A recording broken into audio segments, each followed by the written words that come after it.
हुआ सम्मान बेटा, बहुत हुआ सम्मान, बहुत हुआ सम्मान। भाई साहब, कितने ढोंगी और पाखंडी लोग हैं जो अपने आप को बताते क्या हैं, दिखाते क्या हैं और हैं क्या एकदम। यही हमारे देश के प्रधानमंत्री आदरणीय मोदी जी, सम्मानीय मोदी जी, विश्व विख्यात मोदी जी, 56 इंची मोदी जी, डंका बाबू मोदी जी, ये क्या कहते थे? यह 140 करोड़ लोग मोदी का परिवार है। तो आज मैं ये पूछना चाहता हूं आदरणीय मोदी जी कि ये जो 140 करोड़ लोग जो आपका परिवार है, उसमें से आज हजारों बच्चे जो दिल्ली में प्रोटेस्ट कर रहे थे, जिनको दे लाठी दे डंडे, जिनकी कुटाई हो रही थी, जिनके खून बह रहा था, जिनके टपक रहा था, जो बेहोश हो रहे थे, उन्हें भी आप अपने परिवार का हिस्सा मानते हो या नहीं मानते हो? या मानते हो तो क्या सिर्फ चुनाव के समय ही मानते हो, अब नहीं मानते हो? या चुनाव आएगा तो फिर मान लोगे, उसके बाद नहीं मानोगे? मतलब क्या पिटाई बच्चों की हुई है। मतलब इतने सारे वीडियोस देखने के बाद में आपका दिल और कलेजा हिल जाएगा कि देश का मुखिया कैसा है। ये उनके बच्चे हैं, मतलब पोते पोती के समान है। जो उम्र है उनकी, तो ये 18 17 20 साल के जो बच्चे थे, पोते पोतियों के जैसे थे। और उन बच्चों के ऊपर इतनी बेरहमी से लाठी डंडे क्या मांग रहे थे? वो निहत्थे बच्चे थे, वो उनको इतनी बर्बरता से मारा।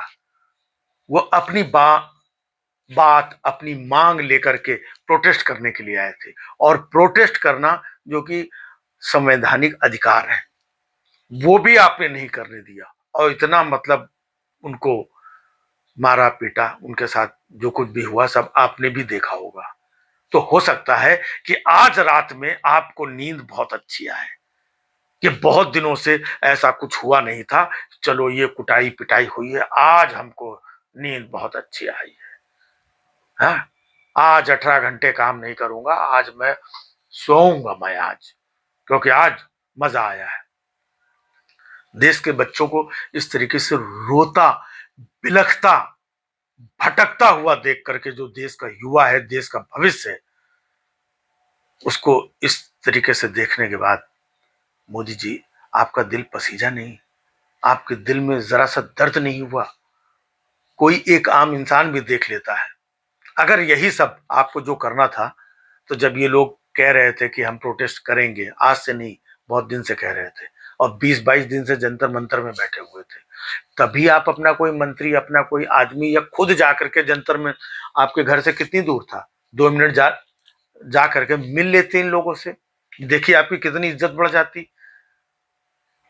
इन लोगों को आप थोड़ा प्यार से सहला करके कुछ अच्छी बातें करते कि नहीं बच्चों, घबराने की जरूरत नहीं है, आप लोगों को जो भी समस्या है वो हम सुनेंगे, हम देश के मुखिया हैं, हम प्रधानमंत्री, हम गार्जियन हैं, तुम मेरा परिवार हो, तुम्हारी समस्याओं को दूर करना हमारा कर्तव्य है। आप ऐसी बातें कह देते जाकर के।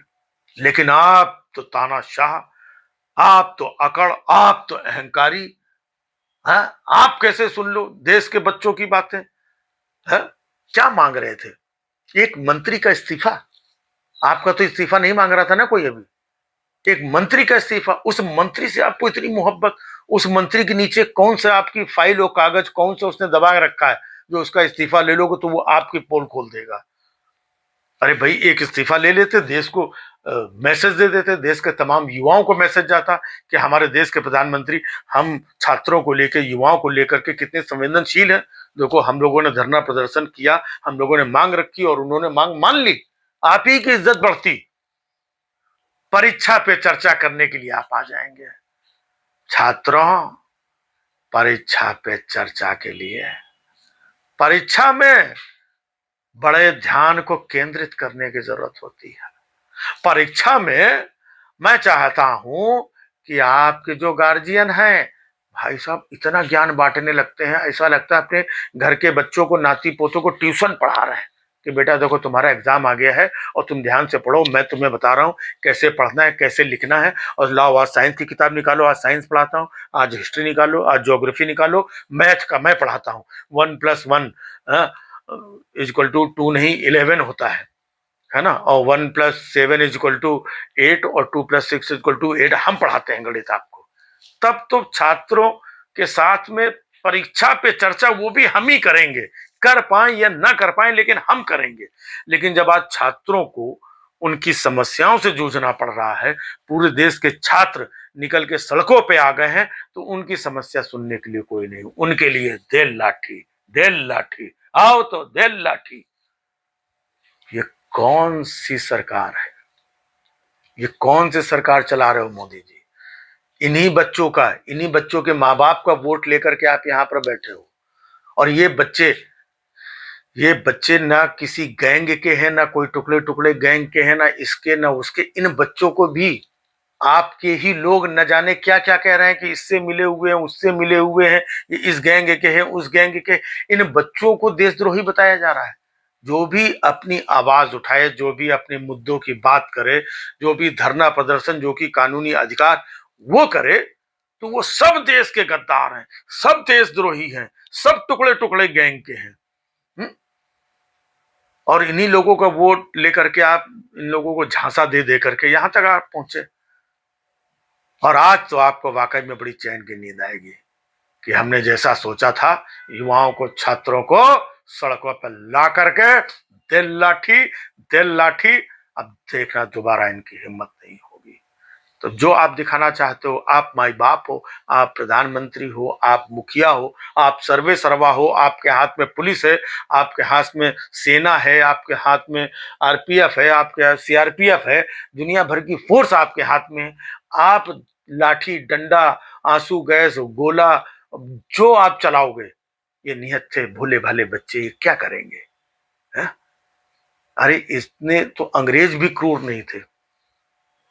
अंग्रेज भी इस तरीके से लाठी डंडा, हम वो लोग क्या करते थे, स्वतंत्रता संग्राम सेनानी, वो अपने देश की आजादी मांग रहे थे और थोड़ी कुछ मांगते थे।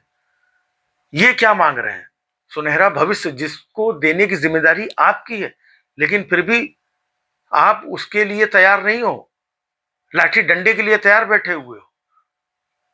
तो देश के लोग आपके ऊपर भरोसा कैसे करेंगे? आप हमेशा कहते हो भाई पेपर लीक हुए, एक बार हुआ, दो बार हुआ, अभी वापस नीट एग्जाम हुआ, उसमें भी अभी कुछ नंबरों में गड़बड़ी आ रही है। राम मंदिर के चढ़ावे में चोरी हुई, आप चौकीदार बन के बैठे रहे, फिर भी चोरी हुई, और आपने आज तक उस मुद्दे पे मुंह नहीं खोला। तो जब जब देश में कोई बड़ी घटना और कोई बड़ी परेशानी, बड़ी आपदा या कोई जरूरत हो, तब तब आप चुप, आप खामोश, आप चुपचाप बैठे हुए हो। और जहां पे जरूरत पड़े तो उनको देशद्रोही हो, गद्दार हो, खालिस्तानी, किसी को पाकिस्तानी, किसी को दलाल हो, किसी को कुछ, किसी को टुकड़े टुकड़े बता करके उनको बदनाम करवाओ अपनी मीडिया के माध्यम से। लोग क्या क्या गालियां दे रहे हैं इन नन्हे बच्चों को। कितनी बच्चियां जो 15-16 साल की थी, 17 साल की थी, उनको आप रैलियों में, बसों में भर भर के लोगों को लाते हैं, पैसा दे दे करके लाते हैं, तब इतनी भीड़ नहीं आती है। इन बच्चों को महसूस हुआ कि इस देश में हमारे साथ घुटन हो रही है, हमारी परीक्षाओं का गला घोटा जा रहा है, हमारे भविष्य का गला घोटा जा रहा है। उनको महसूस हुआ। आपसे ज्यादा समझते हैं आजकल के ये बच्चे, है? ये दुनिया भर की सारी चीजों से अपडेट रहते हैं। ये बच्चे अपने माँ बाप से छिपा छिपा करके यहां तक पहुंचे थे। इनको कोई बस में भेज के, कोई इनको नाश्ता पानी दे के किसी रैली में नहीं बुलाया गया था। और जो लोग भी हम कहते हैं गलत हैं चीजें, जो भी लोग फलाने आए, ढिमाके आए, जंतर मंतर पे, ये वो, उन लोगों को आप ये करिए। इन बच्चों को क्या कसूर है? इतने बच्चों को, इतने लड़कों को जो आप दिल्ली की सड़कें पटी हुई थी, है? इतने तो आप अपनी रैली में पैसे दे करके भी नहीं बुला सकते हैं। जब ये अंदर से आवाज निकलती है, अंदर से दर्द होता है, तब लोग अंदर से, घर से बाहर निकलते हैं। ये वो छात्र थे, आज घर से बाहर निकले हैं। मोदी जी समझ लीजिए आपकी ये घंटी है। और ये छात्र ये रुकने वाले नहीं है। कि जिन छात्रों को आपने डंडे से मरवाया है, क्या उनके माँ बाप आपके ऊपर खुश होंगे? उनके परिवार के लोग, उनके भाई बहन खुश होंगे? या जो बच्चे पेपर लीक की वजह से सुसाइड कर लिए, उनके माँ बाप खुश होंगे आपसे? आप कौन सी खुशियां बांट रहे हैं? आप किस मुंह से कहते हैं कि 140 करोड़ लोग मेरा परिवार? जब परिवार की परिभाषा आपको नहीं पता है, परिवार की कैसे केयर की जाती है आपको नहीं पता है, परिवार की कैसे देखभाल की जाती है ये आपको नहीं पता है, परिवार के प्रति क्या जवाबदेही होती है ये आपको नहीं पता है, तो प्लीज मोदी जी आप ये परिवार और ये सब कहना बंद कर दिए आप। और आपको जो करना है करिए, और इस देश की जनता को जो भुगतना है भुगत रही है और आगे भी भुगतेगी, लेकिन भुगतना सिर्फ जनता को नहीं है। ये समय बदलेगा, और जो ये तो ईश्वर की और सृष्टि का नियम है कि समय बदलता है, तो जिसने जिसने अपने जीवन काल में जो गलत किया उसको वो दुष्परिणाम भुगतना पड़ता है। रावण से लेकर के कई पूर्व की सरकारों ने, कई तानाशाहों ने भुगता है, आपको भी भुगतना पड़ेगा। इसलिए अभी भी समय है, जो थोड़ा समय आपके पास बचा है, बच्चों का, देश का, भविष्य का, हर चीज का ख्याल करके चलिए। बातें सुनिए, लोगों की सुनने की आदत डालिए। हाँ, आप एकदम से ये मत बन जाइए कि कोई सवाल करे तो वो देशद्रोही। मतलब सोचिए, जिन बच्चों को देश में अपने देश के भले के लिए, अपने भले के लिए उनको देशद्रोही जैसा शब्द सुनना पड़े, उनके अंदर कौन सी पीड़ा होगी। हाँ, आप देश के प्रधानमंत्री हैं, आपके सरकार में इतने मंत्री हैं, आपके पार्टी में इतने सारे लोग, अगर उनको कोई गद्दार, देशद्रोही, पाकिस्तानी कहने लगेगा आप लोगों को, तो आपको कैसा लगेगा। एक सच्चे देशभक्त को, देश के प्रति समर्पित लोगों को अपनी मांगों को लेकर के अपनी चुनी हुई सरकार से, अपने प्रधानमंत्री से सवाल करने का हक नहीं है, और अगर सवाल करे तो उसे गद्दार, देशद्रोही बताया जाए। ये देश के लिए बहुत ज्यादा शर्मनाक है। आज पूरा देश गुस्से में, बहुत सारे माता पिता, पेरेंट्स, बच्चे, उनके परिवार वाले, उनके पड़ोसी, आपकी सारी हरकतें पूरा देश देख रहा है। अभी भी समय है, संभाल लीजिए, संभल जाइए, कुछ अच्छा कर लीजिए देश के लिए और अपने लिए भी। बहुत हुआ सम्मान बेटा, बहुत हुआ सम्मान, बहुत हुआ सम्मान।